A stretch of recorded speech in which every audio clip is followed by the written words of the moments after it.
Eu vou fazer uma pergunta e pense bem antes de responder. Para quem você trabalha?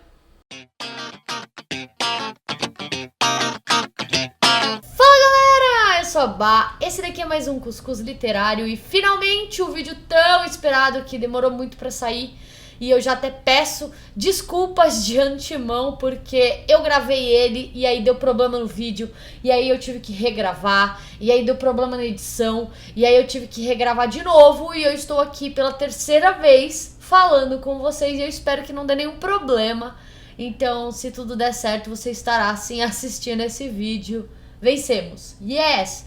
E eu tô falando então da segunda parte da série Demolidor da Netflix. Eu já fiz uma primeira parte, uma análise bem básica, assim, levantando os pontos principais da série e o que mais me encantou nessa série fantástica, sem nenhum spoiler. Então o link tá aqui embaixo no post se você não viu a série ainda, ou então se você não viu meu vídeo ainda também, principalmente, né? Então este vídeo ele é spoiler free, então se você não assistiu a série inteira ainda, os 13 episódios que estão disponíveis lá na Netflix, ou então na internet para download, eu aconselho não assistir isso daqui porque eu vou trazer pontos importantes da série, eu vou levantar, enfim, tudo que aconteceu de importante que eu lembrar aqui, que eu não tô sem nenhuma colinha no momento.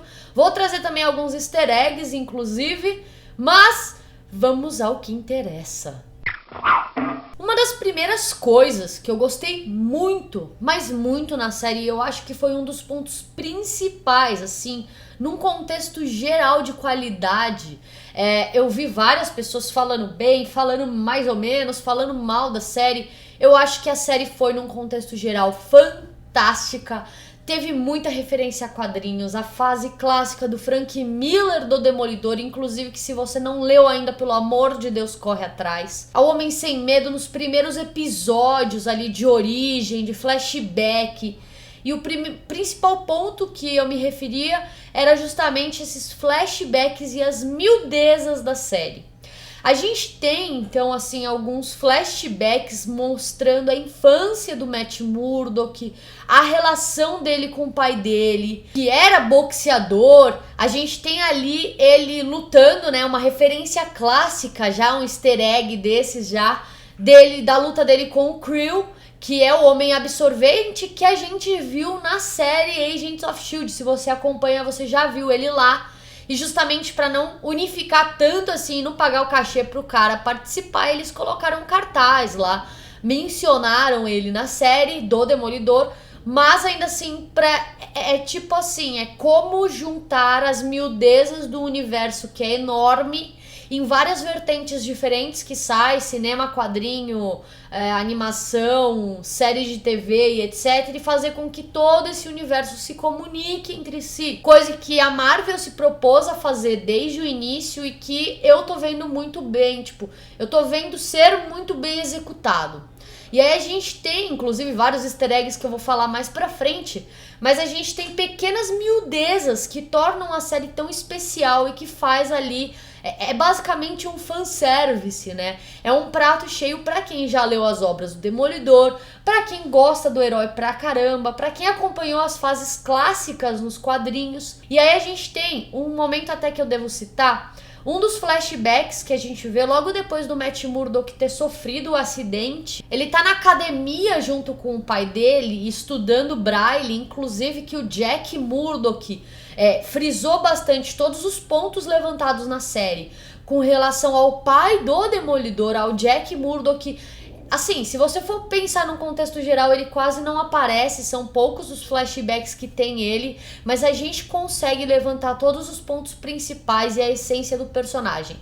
Mesmo o personagem não sendo abordado tantas vezes, ainda assim tem uma profundidade muito grande que é extremamente essencial, até porque, né, é o pai do Matt Murdock, é a estrutura de vida dele. Então não tinha como passar batido. E num desses flashbacks, o Matt Murdock, ele tá estudando com os livros em braille, o pai dele tá lutando e o juiz da luta, ele bate num sino assim e faz plim. E aí a gente vê, tipo, o garotinho, o ator, inclusive um ótimo ator, esse menino que fez o Matt Murdock criança, ele põe a mão no ouvido assim de Au, doeu, porque os meus outros sentidos estão super avançados, super evoluídos, muito mais forte do que um ser humano, e pra mim esse plim que já machuca, já é desconfortável pra gente, pra ele é um negócio meio que insuportável. Vale citar também um ponto que eu acho que, assim, na verdade todos os pontos que eu levantar aqui hoje de qualidade da série são realmente extremamente essenciais, não só para a série, mas para o próprio Demolidor em si. O próximo ponto que eu tenho a levantar é com relação à violência escrachada. Primeiro que foi uma escolha perfeita da Marvel entregar esse personagem desse nível de heroísmo na mão da Netflix, que não tem esse problema com o público, eles não têm problema com faixa etária, eu tenho que passar de tal horário a tal horário, então eu tenho que respeitar, tem que ser 13 anos. Não, Netflix não tá nem aí. E o melhor ainda, a Netflix te solta uma temporada inteira. Ou seja, eles podem trabalhar essa série sem aquele padrão que hoje em dia virou padrão em série de herói, de um vilão por semana. Você pode notar nessa série do Demolidor que parece um filme de 13 horas, não parece ser uma série de TV que tem um plot para cada episódio. E aí a gente entra no fator de violência. A gente tem vários momentos, inclusive o momento em que o Wilson Fisk se prova realmente o vilão que ele é nas HQs, que é quando ele arranca com a porta do carro a cabeça de um dos seus sócios, um dos russos. Cara, essa cena é de autoafirmação de ego do próprio Wilson Fisk. Ele se provando ser violento por essência. Ele não é só um cara que tem um propósito, porque no fim das contas o propósito dele, que é contado na série, é o mesmo que o Matt Murdock, que é tornar a cidade, o bairro, na verdade, de Hell's Kitchen, simplesmente um bairro melhor para se viver. Assim, tem muitos mais pontos para levantar com relação à comparação da série com as HQs. Primeiro ponto, a gente não tem nenhum episódio da série o Wilson Fisk sendo citado como o rei do crime. Não é falado essas palavrinhas, ou seja, a gente não só vê o início do Demolidor, o nascimento do Demolidor, né, a criação do Matt Murdock para o Demolidor, mas também do seu maior vilão, que se iniciou sendo vilão do Homem-Aranha, aquelas coisas que a gente meio que já sabe, que é basicamente um vilão que engloba aí a cidade de Nova York inteira, então pode ser que você encontre ele em outros personagens, mas a gente tem então toda essa essência de personagem, profundidade de personagem da origem deles. E mais alguns pontos que relacionam bastante com as HQs que eu achei foi justamente o Wilson Fisk dominando tudo. A gente tem aí diversas citações da série de que ele basicamente comanda todo mundo. Então ele tem pessoas infiltradas, entre aspas, né? Ele tem pessoas trabalhando para ele na polícia, no governo, no açougue, na padaria, no mercadinho da esquina, no, sei lá, tudo quanto é lugar. Inclusive, numa das HQs que eu já fiz review aqui, A Queda de Murdock, a gente vê Hell's Kitchen praticamente inteira trabalhando pro Rei do Crime. E essa série soube trazer essa essência toda, o potencial, literalmente, do vilão foi muito bem trabalhado. Aí a gente tem um show à parte, né, um espetáculo à parte, que é a fotografia e a movimentação das câmeras dessa série. Cara, é lindo, é digno de cinema. O negócio é fantástico. Tem uma cena de luta que ele vai resgatar um menino que é bem no estilo Old Boy. Todo mundo já falou isso pela internet, mas eu tenho que citar isso.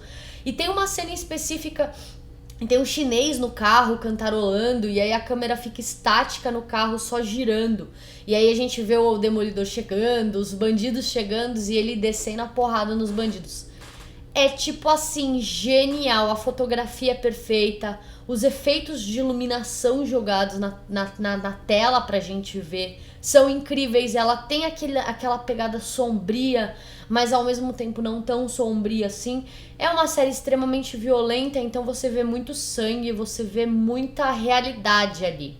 Falando já então em realidade, um outro ponto que eu achei extremamente essencial para a série foi tratar o Demolidor como um ser humano.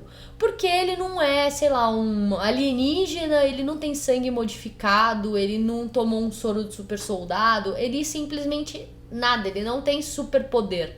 O que ele tem é simplesmente treinamento de ninja, ele domina artes marciais, e isso qualquer ser humano, eu ou você, poderia aprender. E ele tem, o que aconteceu na vida dele, que caíram os lixos tóxicos nos olhos dele, ele ficou cego, mas aí, consequentemente, esse mesmo lixo que deixou ele cego também aumentou os outros 4 sentidos dele, e aí deu pra ele também aquele senso de radar, e etc. Mas no fim das contas, se a gente for parar pra pensar, ele não é nenhum milionário que tem que consegue montar uma armadura, ou uma caverna, ou etc., e nem tem superpoderes mesmo. Então ele é um cara extremamente humano. Se você der um tiro nele, ele vai sentir que nem eu, que nem você. E a série soube trazer essa essência humana pro personagem, sobre humanizar o personagem do Matt Murdock em si. E uma das cenas específicas que isso é totalmente escrachado é quando ele tá com o Vladimir preso no prédio, e aí eles acabam caindo 3 andares e eles desmaiam. Ambos desmaiam. Porque qualquer ser humano que caísse 3 andares de um prédio desmaiaria, se não, morreria. E não só toda essa essência do personagem, a gente vê a relação dele com a Karen Page e com o Fog Nelson muito bem abordado. Todos esses personagens coadjuvantes, eles têm uma profundidade, eles têm uma origem, um porquê estar ali. Mesmo a Karen Page, que não foi tão trabalhada assim, tudo que ficou subentendido sobre a origem dela, sobre a criação dela, você se satisfaz com aquela informação, sabe? Não é um negócio que ele te mastiga ou então ele não te dá nada.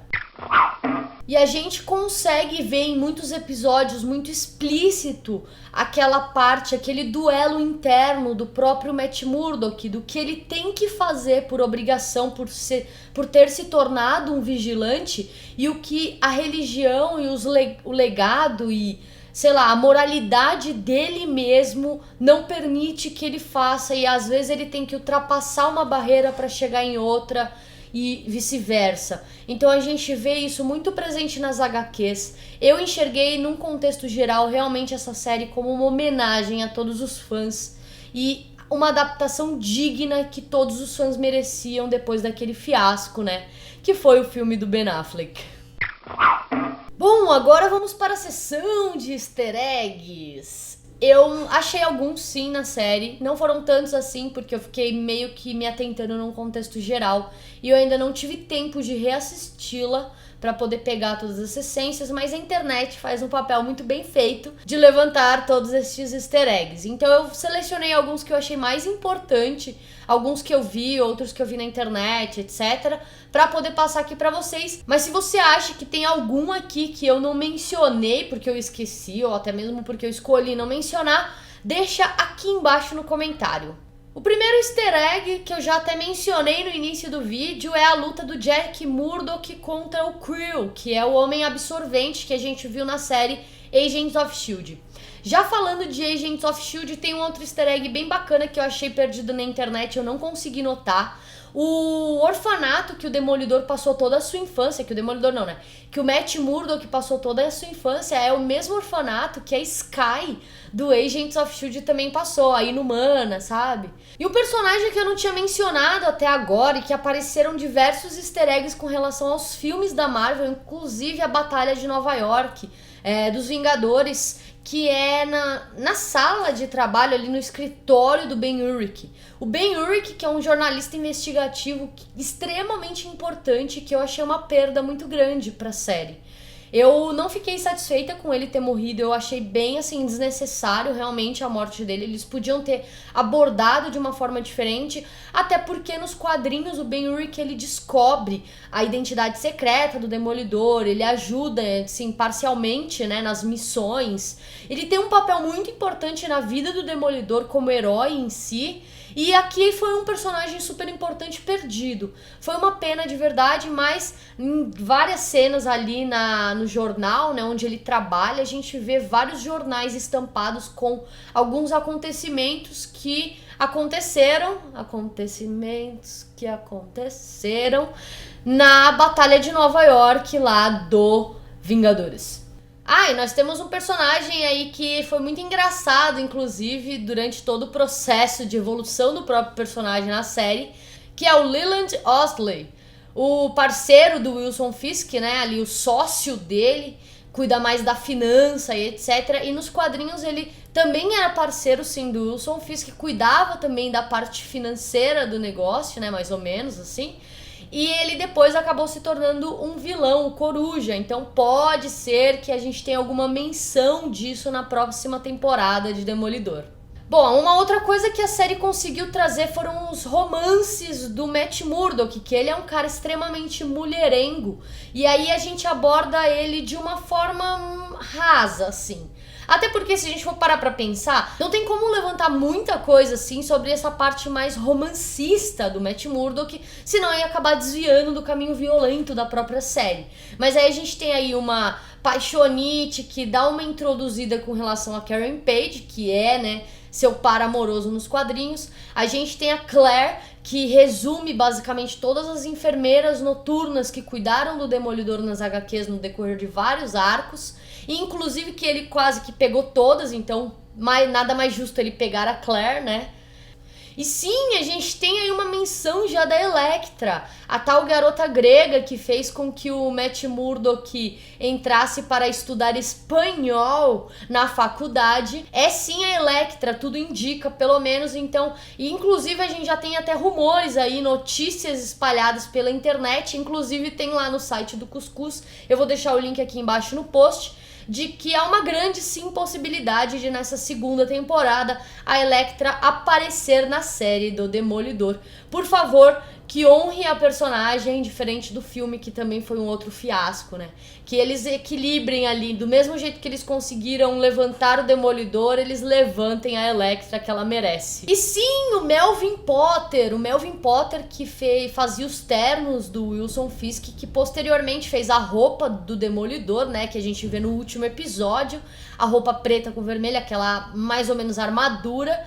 E aí ele tem toda essa pegada na série de proteção da menina dele lá, que eu até esqueci o nome agora, e que provavelmente vai dar uma bosta muito grande, e talvez essa daí seja a deixa pra ele virar o Gladiador, que é um vilão. Esse mesmo cara nas HQs, o Potter, ele vira o Gladiador, que é o vilão, né? E aí a gente vai ter mais vilões para ser abordado, e eu espero que não vire vilão da semana. Por favor, Netflix, não caga com o Demolidor. Assim, e pra você que se perguntou quem era aquele personagem de costas enorme, com várias cicatrizes, que o Stick foi conversar depois do encontro dele com o Matt Murdock, aquele lá é o Stone. O Stone é apresentado, ele foi criado pelo Frank Miller e é apresentado pra gente na HQ O Homem Sem Medo. E ele é um dos, sei lá, pupilos, sabe, do Stick. E eles fazem parte de uma organização em que cada membro, que eu não me lembro agora exatamente o nome dessa organização, mas cada membro exato dessa organização tem um superpoder, um poder sobrenatural. E eles estão envolvidos com uma suposta guerra que tanto é abordada na HQ do Homem Sem Medo, quanto também na série, contanto que o Stick, a conversa do Stick com o Stone é justamente, o Stone pergunta pra ele se o Matt Murdock está preparado para a guerra, e o Stick fala que não sabe, que realmente não sabe de nada. E mais 2 easter eggs só pra finalizar esse vídeo já gigantesco. A gente tem aí o símbolo que é impresso na heroína vendida, é exatamente a serpente de aço, que é o símbolo do Punho de Ferro. E eu tenho uma teoria maluca aqui que pode ser que seja verdade, então se for, vocês já sabem que eu sou profeta, né? Mentira. Mas eles já juntaram os pontinhos com o Punho de Ferro. Tinha lá o símbolozinho na cocaína, aquele tipo um dragão, uma cobra, meio que um ponto de interrogação. Esse sim é o símbolo do Punho de Ferro. E aquela máquina, aquela arma que o Stick foi matar o garotinho, que é o Noite Sombria, Noite... eu nunca lembro o nome exatamente dessa arma em específica. Bom, me desculpem realmente por isso, deixei aí no comentário pra eu poder lembrar. Enfim, eu pensei justamente que esse garoto poderia ser o menino responsável e o próximo o próximo da fila para receber os ensinamentos do Punho de Ferro. Porque, para você que não sabe, basicamente a cidade do Punho de Ferro ela fica invisível a olhos humanos e ela aparece pra gente de vez de tantos em tantos anos. Então a gente já tem a relação ali da Gal justamente interligando esse universo um pouco mais místico oriental com o universo mais pé no chão e urbano do próprio Demolidor e dos outros personagens em si.